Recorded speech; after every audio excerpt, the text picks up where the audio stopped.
Ce matin, je vérifiais sur le site, j'ai vu qu'il y a quand même eu 4000 visites sur ce onglet. Alors, on va aller voir le webmaster s'il n'a pas. Et effectivement, un lieu physique.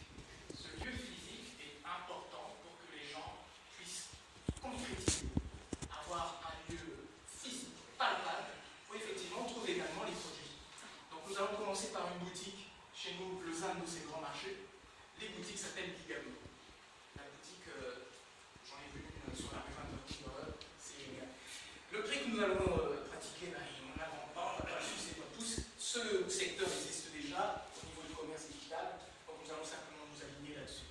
Alors, ce que nous introduisons, c'est le prix prioritaire ou solidaire. C'est-à-dire, le commerce équitable concerne vraiment cet enjeu qui fait partie des objectifs du millénaire de lutter contre la pauvreté, les échanges nord-sud en particulier. Le prix prioritaire, le prix solidaire a ceci en plus, c'est que beaucoup d'entre nous qui voyons des cataclysmes, des malheurs autour du globe, on est là devant notre télévision, un peu comme les gamers, on est isolé, qu'est-ce que je peux faire? Eh bien voilà ici une alternative en plus.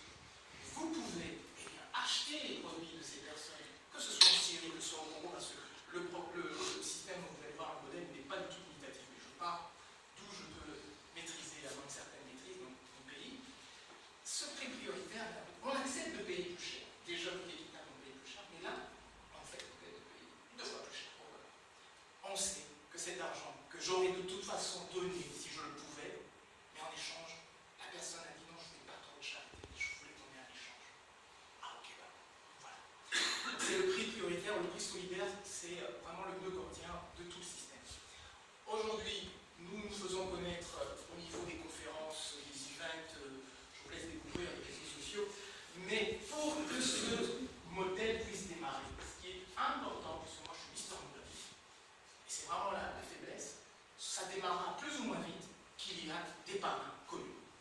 J'ai pensé au docteur Mukwege, que je connais personnellement. Il aurait pu être là. Malheureusement, je viens de recevoir un SMS. Non, il n'est pas Noël, je vous rassure. Il ne va pas apparaître comme le Père Noël. Et d'autres personnalités également, que ce soit du monde du spectacle, du monde culturel, du monde même politique. Hein, Bertrand Lampac aussi. Oui, je vais recevoir un SMS. Je le sais, quelque part. Peu importe. Donc ces gens-là sont prêts, la thématique, elle touche tout le monde. Et au jour d'aujourd'hui, il n'y a aucune raison que, par exemple, l'hôpital Panzi ou son bras droit, qui se trouve malheureusement avec un problème de santé qui n'est pas. Donc le problème congolais est déjà c'est l'absentéisme.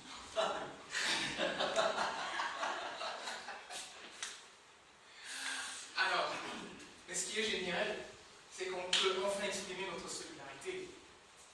On peut joindre l'utile à l'agréable et on participe à une cause humanitaire et je vous demanderai aussi de retenir pour les gens sa petite part. On peut faire sa petite part et ça c'est génial. On peut également faire du volontariat, du bénévolat parce que la structure elle est large, elle n'est pas limitée. Les frais que nous aurons, je vous les laisse découvrir, c'est vraiment symptomatique. Hein. Moi je parle d'abord au niveau de la petite boutique. Hein. Je ne veux pas parler des. Donc, dans ces frais-là, je n'intègre pas particulièrement le fonctionnement du site internet qui peut aller avoir des extensions assez énormes, mais c'est prévu. La réflexion du site au niveau de la partie vente, c'est prévu là. Alors, le client moyen,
un peu comme bonjour, mais qui répond quelque part à une identité culturelle. Parce que chez nous, en Afrique, il est interdit d'être heureux tout seul. En quelque part, je me suis amusé à modéliser notre culture sur un plan économique. Bien sûr, le bénéfice disponible, c'est-à-dire le net de chez net qui vient dans la poche, nous proposons de faire un investissement solidaire de 50%. Mais ce n'est pas limitatif. Toute structure qui veut s'intégrer, s'engager dans l'économie solidaire, donc l'écosol, c'est lui-même qui fixe son pourcentage. Et nous, dans notre structure, on a déjà prévu des paliers de ces 25% selon la gravité, et même des paliers de 100%. Donc, carrément. Et ce qui reste, c'est le fameux bénéfice solidaire. Et c'est ça l'écosol. Bon, les forces, je vous les laisse également découvrir, mais au-delà du modèle de l'économie humanitaire, c'est-à-dire l'économie du cœur, nous pouvons, ce système ne fonctionne que s'il y a une transparence, que les gens puissent avoir un minimum de contrôle.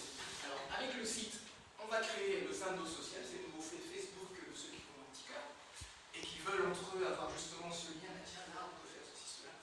Ça prendra pas, mais c'est dans le programme. La grosse faiblesse, c'est au niveau de la logistique. Parce que, grâce à Jean-Christophe, on a tout de suite mis le doigt là où ça faisait mal, et il a fait son diagnostic. Je suis sorti de là totalement défait, mais tu n'as rien. Sans le processus logistique, il n'y a rien. Et dès que je l'ai quitté, plutôt d'aller sur Internet, j'ai été en physique, in situ, chez un logisticien, KPM pour ne pas le citer, et lui demander, mais attends, combien ça va me coûter? Je suis reparti avec la fiche, on a discuté une heure, et le gros problème, c'est pas entre Kinshasa et Bruxelles, c'est entre Bukavu ou Goma et Kinshasa. Et se posera là un problème éthique. Parce que le docteur Mukwege, quand lui rentre à Kinshasa, à Bukavu, il ne passe pas par Kinshasa, il s'arrête à Bujumbura, qui est le Burundi, et là il se pose un problème éthique. Parce que la population avec laquelle les peuples de l'Est ont un problème, ils disent qu'ils viennent de ces pays-là. On verra comment ça se mettra en place. On peut également parler de l'action mondiale qui peut en résulter comme opportunité et surtout de rendre le modèle viral. En ce qui nous concerne, la menace, c'est bien, forcément, c'est non seulement qu'on se fasse phagocyter, mais que ce soit des petits hurluberlus qui aiment l'argent facile, qui viennent un petit peu en margoulin, voilà, moi je vous propose exactement la même chose et qui détournent les fonds, et on se retrouve avec des scandales de corruption et autres. Donc ça, on en est fort conscient. Alors, qu'est-ce qu'on peut espérer pour demain? Bien, avec des bénéfices, on peut faire de la microfinance. Les gens... Parce que c'est très difficile, hein, en tant qu'économiste, je le sais, il reste énormément de colloques. Vous trouvez des crédits pour des montants qui vont au-delà de 50 000 euros. Vous allez voir des fondations comme NG ou même Pamiga qui sont des banques de finances spécialisées. C'est difficile.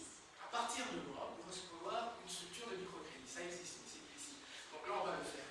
Quand on leur demande 5 000 euros, non, vous devez demander 50 000 euros, là, on peut vous suivre. Or, les Africains ont des besoins parfois même de 500 euros et nous font des miracles. Les projets que l'on trouve sur place, parce que l'objectif premier, c'est que ces personnes auxquelles modestement nous apportons une petite aide simplement pour présenter leurs produits,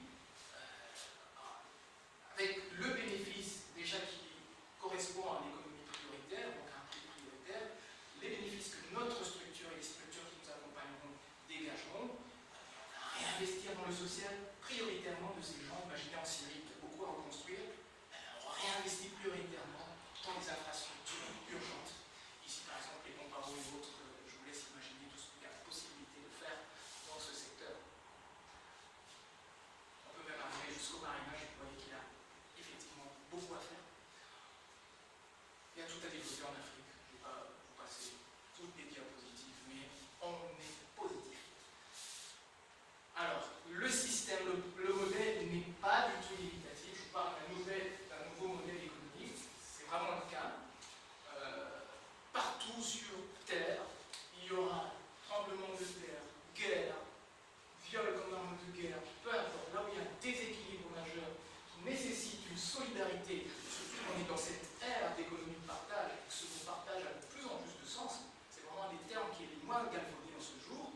On parle d'ubérisation plutôt, mais les gens ont un cœur de partager. On est fatigué de ce monde grégaire, comme on dit, où chacun est individualisé.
ramené sur Terre et je me suis réconcilié avec le monde commercial. Donc les ministères, les communes, c'est beaucoup de jumelage. Je crois que Hugues, c'est l'équipe d'impôt. Et voilà, donc tout est possible. Aujourd'hui, que se passe-t-il si je me plante? J'ai réfléchi. On m'avait dit la même chose quand en 2002, avec le gros prix, j'étais directeur, c'est une structure française, on lançait les télésauvegardes sécurisées, bunkérisées, cryptées, donc ça faisait peur à tout le monde, on n'y croyait pas. En 2002, on avait du mal à décoller. J'ai dit à mon patron français, M. Fornas, moi je vais aller voir une grosse structure. J'ai commencé par les petites communes, c'est claquer la porte. Un jour, je vais attendre, puis on va le faire. Et M. Van der Hassel, que je vous demande de saluer, dans cette structure, a été la première commune à avoir les backups sécurisés.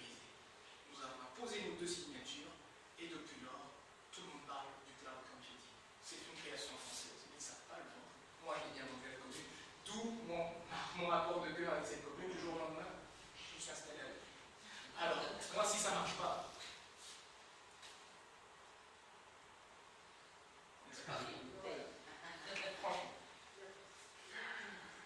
ben je le fais moi. Et je vous invite à l'exercer. Alors, bien entendu, ce programme, ce projet est protégé et nous espérons simplement qu'il ait une action virale. Je vais me permettre de vous inviter par cette économie solidaire à vous raconter une toute petite histoire que ma mère a l'habitude de me raconter. Quand j'étais encore tout petit enfant, on nous parle du Coca-Cola. Moi j'aime ce mot parce qu'il chante. Moi ma mère me parle, c'est génial. C'est le colibri. Et je pense que tout le monde connaît la légende du colibri. Il y a le feu dans la forêt, dans la savane. Et l'aigle puissant, majestueux, qui fond dans l'azur et regarde ce petit Coca-Cola qui fait des va-et-vient vers de la rivière. Il prend de l'eau avec son petit bec et il va mettre sur le feu. Il fait ce va-et-vient insignifiant, encore et encore. L'aigle interpellé descend. Mon ami, à quoi tu joues là? C'est le Coca-Cola. Qui vient? Qui va? Qui vient? Et je fais ma part. Je fais ma petite part. Alors, c'est tout le mal que je vous souhaite. Que chacun puisse faire sa petite part. Et redonner un peu d'espoir. C'est vraiment ce pourquoi je pense que nous sommes tous des êtres humains. Ce que nous espérons, c'est ça. Remettre du sourire à ceux qui ont été malmenés.